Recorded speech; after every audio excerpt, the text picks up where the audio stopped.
première vidéo de 2022. Techniquement, enfin moi je suis toujours en 2021 mais il y a un genre de faille spatio-temporelle qui fait que cette vidéo sortira le 1er janvier. Et comment terminer ou du moins commencer l'année mieux qu'en faisant un petit bilan de l'année qui vient de s'écouler. Cette année-ci j'ai quand même eu la chance de pouvoir faire quelques voyages et grâce à ces différents voyages j'ai pu cocher la case 25 pays visités sur ma bucket list. Et je me suis dit que ce serait hyper intéressant de faire un petit bilan des voyages que j'ai passés en 2021 mais également de ces voyages en général, quels sont les voyages qui m'ont le plus plu, les voyages qui m'ont déçu. Enfin bref, après avoir visité 25 pays, je me suis dit que ça pourrait être sympa de faire un petit peu un retour d'expérience en fait tout simplement. Donc c'est le sujet de cette vidéo. Ces 25 pays, je vais rapidement les citer. Donc on a eu la Belgique, les Pays-Bas, le Luxembourg, la France, le Portugal, l'Espagne, le Royaume-Uni, l'Irlande, l'Allemagne, l'Autriche, la Suisse, l'Italie, la Grèce, la Bulgarie, la République tchèque, la Hongrie, la Lettonie, la Lituanie, l'Estonie, la Finlande, la Suède, l'Égypte, la Chine, la Russie, le Japon. Ça fait 25 au total. Et je fais un petit big up à mes copines d'Insta parce qu'elles m'ont aidé à choisir les questions que j'allais répondre dans cette vidéo. Surtout Mélanie, qui a vraiment pris la mission à cœur. Donc merci Mélanie pour ton investissement, ça me fait vraiment plaisir et je vais répondre sans plus tarder à ces différentes questions. Concernant les voyages que j'ai fait cette année-ci, il y a eu au programme la Belgique, la France, la Suisse, la République tchèque et l'Égypte. Et l'Allemagne bien évidemment, mais je sais pas vraiment si on peut le compter vu que c'est le pays dans lequel je vis. Mon voyage préféré cette année-ci, ça a clairement été l'Égypte. Alors tous les voyages ont été vraiment super, mais je pense que c'est celui qui m'a le plus dépaysé en fait. Et surtout que ça fait très longtemps que je voulais partir en vacances avec ma meilleure pote et ça a été annulé à maintes et maintes reprises. Mais donc du coup on a enfin pu partir en vacances ensemble et c'est vrai que j'en avais besoin. Tout ne s'est pas passé comme prévu, il y a eu quelques petites déceptions sur certains points, mais les déceptions n'entachent en rien l'expérience que j'ai vécue et c'était vraiment un voyage fantastique. Enfin quand j'en parle encore avec toutes les étoiles dans les yeux parce que c'était vraiment un voyage incroyable et je regrette pas du tout d'y être partie. Et je suis vraiment contente d'être partie parce que beaucoup de gens m'ont dit ah non on n'y va pas. Et au final c'était grave cool l'Égypte, vous ratez vraiment quelque chose. Mais par contre, si on doit parler de mes plus beaux voyages en général, je suis pas sûre que l'Égypte, sur tous les voyages que j'ai fait, est top 1. J'hésite entre les Açores et le Japon. Le Japon c'était vraiment un voyage que je rêvais de faire depuis toute petite. Pour mes 25 ans, j'ai pu avoir la chance de partir pendant 2 semaines au Japon et c'était vraiment incroyable. Mais c'est vrai que je pense que c'est les deux voyages qui m'ont le plus émerveillée, qui m'ont le plus plu. Peut-être même que les Açores viennent au-dessus, on top of the cake. Au moment où on y allait, il n'y avait pas encore énormément de touristes et pourtant on était en pleine semaine de congés de Pâques, donc pourtant on aurait pu croire qu'il y aurait eu énormément de touristes, mais pas du tout. On a fait énormément de randonnées, il a fait super beau, j'ai pu voir des baleines, j'ai pu voir des orques, des bébés orques, enfin bref, c'était extraordinaire, donc ouais, je pense que le Japon est pas très loin derrière, mais les Açores, c'est sûrement, je pense, sur tous les voyages que j'ai fait, mon préféré. Et après réflexion, je vais aussi faire un petit big up pour la Chine, mais je pense que c'est un petit peu différent parce que la Chine, j'y ai vécu, donc c'était pas vraiment un voyage, c'est plus une expatriation.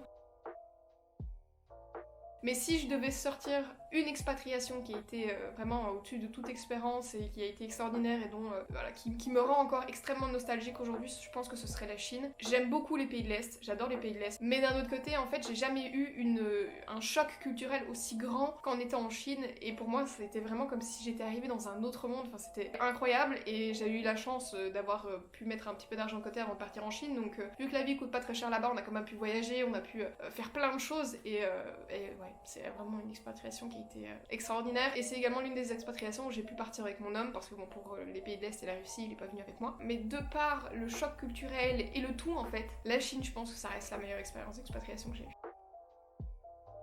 Mon city trip à Dublin et mon city trip à Lisbonne. J'ai d'ailleurs écrit 2 articles là-dessus sur mon blog, donc si tu veux y aller, les liens seront en barre de description. Concernant Lisbonne, je suis clairement pas arrivée au bon moment, je suis arrivée là en plein week-end de Pâques, c'était rempli de touristes, c'était même un enfer pour se balader dans les rues parce que y avait absolument pas de place, t'étais obligé de jouer des coudes avec tout le monde et ça c'est quelque chose que j'aime pas trop. Je suis pas agoraphobe mais j'aime pas trop la foule. Il y avait des vendeurs d'herbes à tous les coins de rue et ça m'exaspérait au plus haut point de me faire arrêter tous les 5 mètres pour au final soit me vendre de la poudre blanche, soit de l'herbe. Et alors en plus j'ai croisé 4 ou 5 pickpockets sur 2 jours. J'ai pas vu les gens voler, mais quand tu vois quelqu'un qui s'approche, qui te frôle, qui essaye de choper dans tes poches ou qui regarde avec insistance dans le sac de quelqu'un, tu sais que ce sont des pickpockets et je sais que c'est un problème qui est très récurrent à Lisbonne. Maintenant j'ai des amis qui sont à Lisbonne et qui m'ont dit que c'était vraiment propre à la période dans laquelle je suis allée, parce que c'était vraiment le pire des week-ends pour pouvoir aller à Lisbonne. La ville était très jolie, mais j'avoue que j'ai pas pu en profiter autant que ce que je l'aurais voulu, parce que je trouve que l'ambiance était assez anxiogène. Il y avait beaucoup trop de monde, et moi quand il y a trop de monde, c'est un peu mort. Donc voilà, mon pote m'a dit, tu reviendras hors saison, et je te ferai voir tout ce qu'il y a à voir, et tu verras à Lisbonne, t'émerveilleras au plus haut point. Donc je lui fais confiance, et j'espère que l'année prochaine je pourrai aller faire un petit city trip à Lisbonne, pour à mon ami. Mais en tout cas, c'est vrai que sur le moment, ça m'a vraiment déçue, parce que tellement de gens parlaient en bien de Lisbonne que je m'étais dit, ah, je vais adorer, et puis malheureusement, mauvais timing. Et concernant Dublin, c'est pareil, en fait, beaucoup de gens m'avaient dit que c'était une ville extraordinaire, hyper cool. J'avais beaucoup de gens, en fait, que je connaissais qui sont partis soit en Erasmus, soit qui vivent actuellement, donc des Belges qui se sont expatriés là-bas. Et quand je suis arrivée à Dublin, ça a été la désillusion. Alors, déjà de 1, il a plu pendant tout le séjour et l'air de rien en fait c'est quand même assez difficile de profiter de ton séjour quand tout le temps que tu passes dehors il pleut et j'ai eu une mauvaise expérience avec l'hôtel là-bas. L'hôtel a fermé à la dernière minute et donc du coup on a dû retrouver un logement vraiment genre 2 jours avant de partir et c'était pareil, c'était un week-end où on avait 3 jours de pont donc c'était quand même un week-end où il y avait quand même pas mal de touristes, ce qui fait qu'au final pour retrouver un logement ça a été extrêmement compliqué. J'ai un peu fait à la va-vite et je me suis tombée sur vraiment un hôtel mais genre horrible, mais tel un film d'horreur. Vraiment, il y avait la masissure sur les murs, il y avait des câbles électriques qui passaient. Encore aujourd'hui, j'en fais des cauchemars. Et c'est vrai qu'à Dublin, en fait, il y a un très gros problème de logement, il y a un très gros problème d'infrastructure, et que ce soit pour les hôtels ou que ce soit pour les gens habités, c'est très compliqué et ça coûte extrêmement cher. C'est également la raison pour laquelle il y a autant de sans-abri à Dublin, et ça, c'est vrai que c'est quelque chose que je ne savais pas avant de venir sur Dublin, on me l'a seulement expliqué une fois sur place. Mais en fait, il y a beaucoup de sans-abri, et c'est vrai que je sais que ça existe, hein. Il y en a à Francfort, il y en a partout, enfin, genre, c'est pas une surprise. Mais en fait, c'était surtout que l'image qu'on m'avait donnée de Dublin, c'était une ville superbe, on fait la fête, c'est hyper beau, les bars et tout. Et puis moi, tout ce que j'ai vu, en fait, c'est de la pluie. Mais bon, ça, c'est pas de la faute. Un hôtel, mais moisi du futur. Je pense que n'importe quelle personne aurait fait un infart en rentrant dans cette chambre. La précarité, en fait, des gens sur place, de tous ces sans-abri qui sont là et qui dorment dans la rue. Je m'attendais pas à ce que ce soit autant, en fait. Je sais que la pauvreté existe partout, hein. Malheureusement, je peux rien y faire. Bill Gates pourrait peut-être, pas moi à mon stade, mais faut toujours essayer de donner à la hauteur de ce que tu peux. Mais c'est vrai que là je m'attendais clairement pas à ça, ça a été un petit peu le choc. J'y retournerai vraiment parce que j'ai des amis là-bas donc forcément j'ai envie d'y retourner les voir et j'ai envie de découvrir l'Irlande dans sa globalité. Mais c'est vrai que Dublin pour le coup ça m'a un peu refroidi quoi. C'était pas du tout ce que j'imaginais, c'était pas du tout ce qu'on m'avait vendu. Petit big up du coup pour l'Égypte, mais c'est vrai que quand j'ai dit que je voulais partir en Égypte, beaucoup de gens m'ont dit qu'ils voulaient pas y aller, mon homme voulait pas m'accompagner parce qu'il me disait que c'était trop dangereux, mes parents m'ont dit que j'étais folle d'y aller toute seule avec ma meilleure pote parce qu'on était 2 filles, que ça allait être hyper dangereux, enfin blablabla. On m'a vraiment dépeint l'Égypte comme un pays horrible et au final, oui, il y a quand même pas mal de problèmes dans le pays, que ce soit la maltraitance animale, que ce soit la pauvreté, que ce soit la propreté aussi des villes, les arnaques, le harcèlement, etc. Mais je trouve que franchement, après avoir parlé avec des locaux et tout, j'ai vraiment l'impression que la génération, j'ai envie de dire ma génération entre 20 et 45 ans essaye de faire changer ça, essaye de changer l'éducation des plus jeunes. Et franchement, je comprends pas pourquoi le pays a été aussi diabolisé. Bien évidemment qu'il y a des arnaques, mais comme il y a des arnaques partout, il faut pas dire que franchement en Belgique ou en Allemagne, on est tous honnêtes et on est tous sympathiques, c'est faux. L'Allemagne aussi peut être un pays dangereux, comme la Belgique peut être un pays dangereux, je pense que c'est partout où tu vas, il y a des fous partout malheureusement. Et ça a été une super belle surprise. Je pense que pour quelqu'un qui idéalise le voyage, ça peut peut-être être une déception, mais pour moi, vu que j'avais vraiment extrêmement peur en partant, sauf qu'il était trop tard, je pouvais pas annuler mes billets, au final j'ai été agréablement surpris et je pense que c'est vraiment quelque chose qui est important, c'est que si énormément de gens te disent que c'est horrible, il faut garder ça en tête, il faut être préparé pour être sûr que ça ne t'arrive pas, mais pour autant faut pas partir avec énormément de rancœur ou de préjugés parce que au final quand tu es sur place, parfois ça se passe vraiment différemment de ce que les gens te l'ont raconté. Donc oui, je connais des gens personnellement qui sont allés en Égypte, qui n'ont pas eu une belle expérience, etc.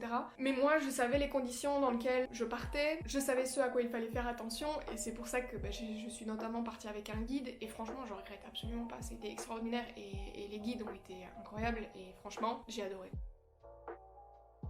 La Russie. Je sais qu'il y a des problèmes de racisme, je sais qu'il y a des problèmes d'homophobie, j'en suis totalement consciente, et c'est vraiment un désastre, et c'est vraiment quelque chose que j'aimerais qui change, parce que je pense que ça n'a pas lieu d'être, enfin genre, laissez les gens tranquilles, ils font ce qu'ils veulent, ça ça te regarde pas à terme, donc genre franchement. Mais c'est vrai que pour autant, je parle pas de la politique, hein, je parle vraiment pas de la politique, je parle du peuple, j'ai pu vivre là-bas, j'ai pu côtoyer des gens là-bas, et franchement, c'était des gens beaucoup plus ouverts que ce que je ne le pensais, ça a été des gens qui ont été hyper accueillants, qui ont été hyper aidants, enfin ça m'arrivait tellement souvent de me perdre dans les métros, parce que c'est un enfer les métros à Saint-Pétersbourg. Quand je disais que j'étais perdue, il y avait même des gens qui m'accompagnaient jusqu'à la sortie de métro pour être sûr que je ne me perde pas à nouveau, enfin je sais pas comment expliquer, mais j'ai rencontré des gens tellement gentils en Russie, et vraiment des trucs où j'étais assise à un arrêt de bus, j'attendais le bus et la dame a commencé à parler avec moi alors qu'on se connaissait absolument pas, et au final on a parlé pendant tout le trajet du bus et ça s'est hyper bien passé. Franchement j'ai rencontré énormément de gens qui avaient le cœur sur la main et ça a été une super expérience. Et là, je pense clairement les pays baltes. Bon, ok, c'est un trio. Mais je pense qu'ils vont un petit peu ensemble. Mais c'est vrai que les pays baltes, c'est quelque chose auquel, je sais pas, j'avais jamais réfléchi à y aller. Puis au final, bah, j'ai fait un stage à la WEX. Et ça a été vraiment une surprise, mais genre incroyable. J'ai vu des choses magnifiques. C'est l'ambiance est au rendez-vous. Les gens sont pas stressés. Les gens sont super accueillants. Incroyable. Vraiment, genre, j'ai eu une super expérience là-bas. Et j'aimerais vraiment beaucoup y retourner parce que les pays baltes, c'était vraiment top, top, top. Ça a été une super surprise. Et si tu connais pas ces pays, franchement, je t'invite à y aller parce que le voyage coûte pas très cher et franchement c'est super beau.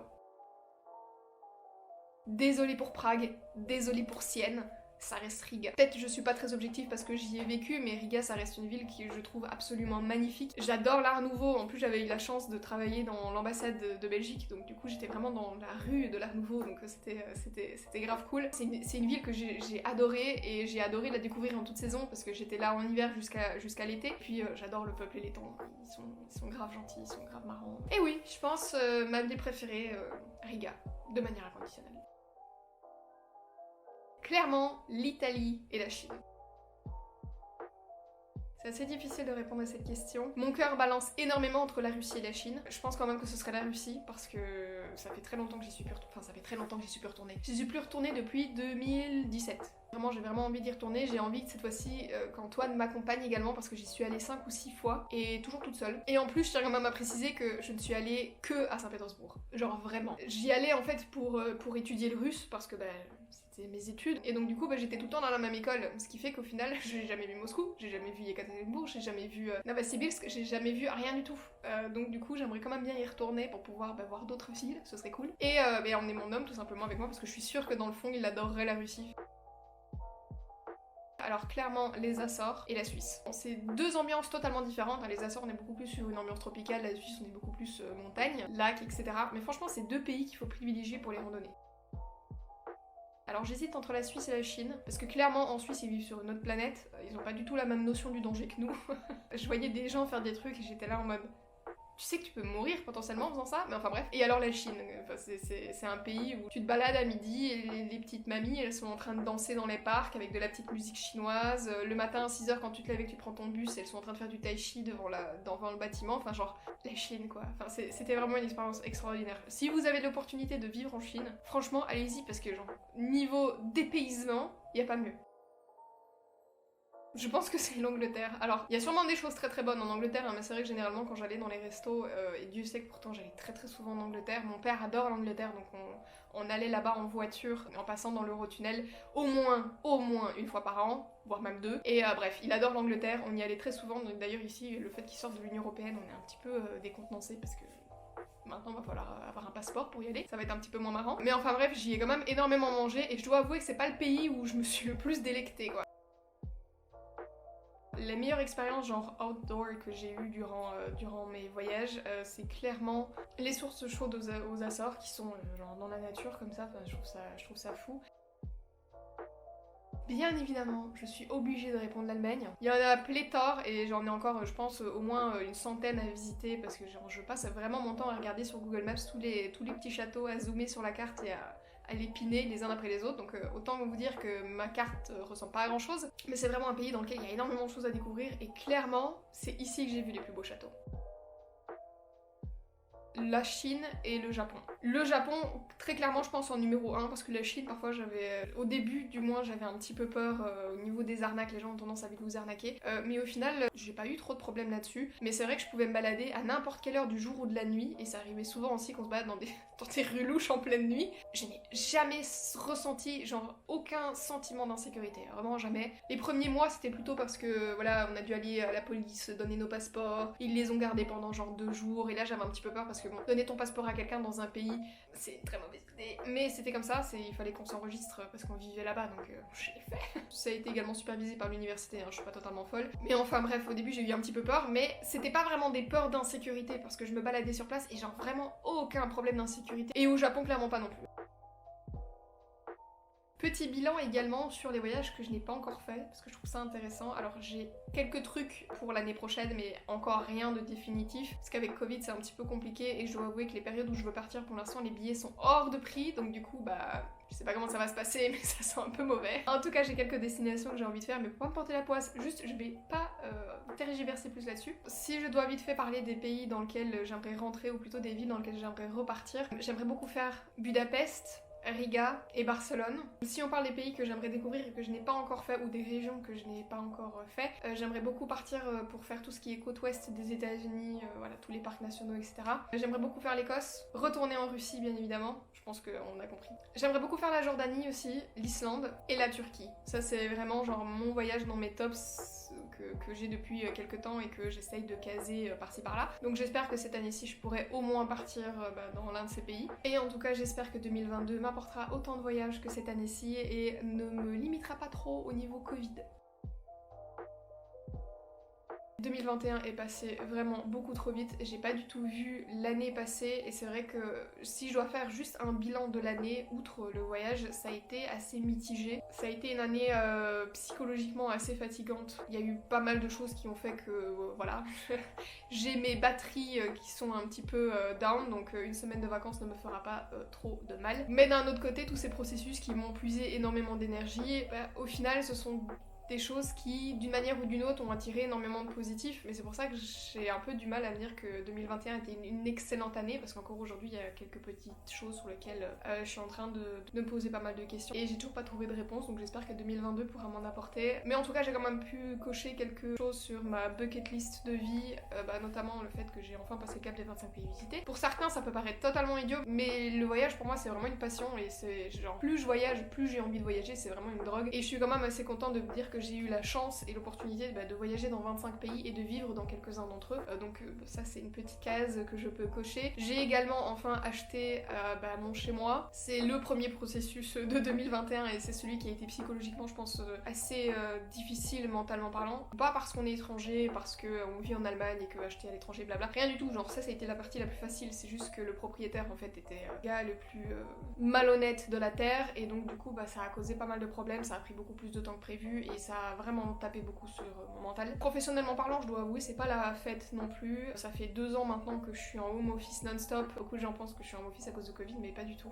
Il y a d'autres raisons qui font que je suis en home office. Au début, je pensais que c'était vraiment temporaire, sauf que ça s'est étendu sur un long terme. Au début, tout est rose, tout est sympa, t'es content d'être en home office, mais je dois avouer qu'aujourd'hui, ça fait 2 ans que je côtoie quasiment plus personne, que tous mes collègues, malheureusement, sont partis. J'ai plus autant de fun et j'ai l'impression que je n'ai plus autant de possibilités de développement dans ma boîte que ce que je ne le pensais avant, et c'est vrai que ça me fait poser pas mal de questions, donc je sais pas si je dois changer, si je dois rester. Mais d'un autre côté, même si niveau professionnel ça ne fonctionne pas du tout, c'est la raison pour laquelle je me suis lancée sur YouTube, j'avais vraiment besoin d'un truc pour pouvoir mettre toute mon énergie, enfin l'énergie restante tout du moins, pour pouvoir vraiment m'occuper l'esprit, et c'est pour ça que j'ai créé YouTube, et au final je prends énormément de plaisir à tourner toutes ces vidéos. Ça me fait toujours énormément plaisir de temps en temps d'avoir des commentaires de vous qui me dites que les vidéos sont chouettes, que vous les avez appréciées, qui demandaient des conseils, qui me remerciaient pour les infos que je donne et tout, et ça me fait énormément plaisir, et je pense que franchement c'était vraiment l'une des meilleures décisions de 2021, c'était de faire ça parce que j'ai pris énormément de plaisir, j'en prends toujours énormément, et j'espère que ça ne fera que continuer en 2022. Donc je préfère rester vraiment sur ce côté positif, du sens où mon doute sur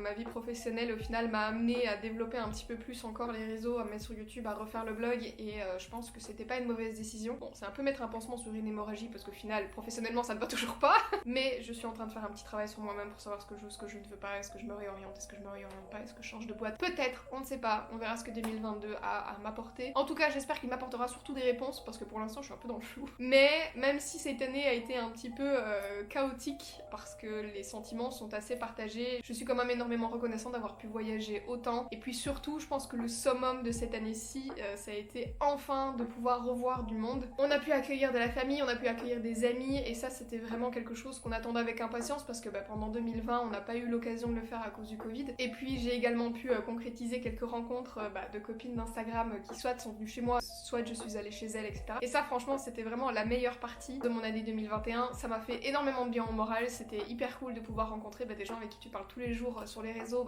en vrai. Et franchement, je suis énormément reconnaissante de pouvoir avoir rencontré des super personnes comme ça. C'est trop chouette, c'est ce que je cherchais à la base en me mettant sur les réseaux, et c'est ce que j'ai réussi à faire. Donc je suis vraiment hyper contente du résultat. Et j'espère qu'il y aura encore plein de belles rencontres en 2022, parce qu'il y a d'autres personnes que je suis censée rencontrer, mais bon, avec le Covid, t'as compris, ça n'a pas toujours été évident. Mais en tout cas, j'espère que ça se concrétisera en 2022 et que je reverrai bien évidemment mes autres copines également en 2022. Et le summum, je pense, le voyage le plus inoubliable, ça restera l'Égypte, et le fait d'avoir enfin pu partir en vacances avec ma meilleure amie. Je suis vraiment hyper reconnaissante d'avoir pu partir en Égypte malgré le Covid et d'être partie avec elle, parce que ça m'a fait le plus grand bien, et je leur remercierai jamais assez de m'avoir suivi sur un coup de tête. Et pour 2022, je vous souhaite bien évidemment tout le meilleur. Je vous souhaite énormément de voyages si vous avez envie de voyager, de très belles expériences, de très belles rencontres, toute la santé qu'il faut, évidemment, et que s'il vous plaît, on vienne à bout de ce Covid, parce que moi j'en ai marre. Donc je vous souhaite vraiment le meilleur, et on se retrouve du coup, je l'espère, la semaine prochaine, et cette année-ci pour plein de nouvelles vidéos voyages. À très bientôt, ciao.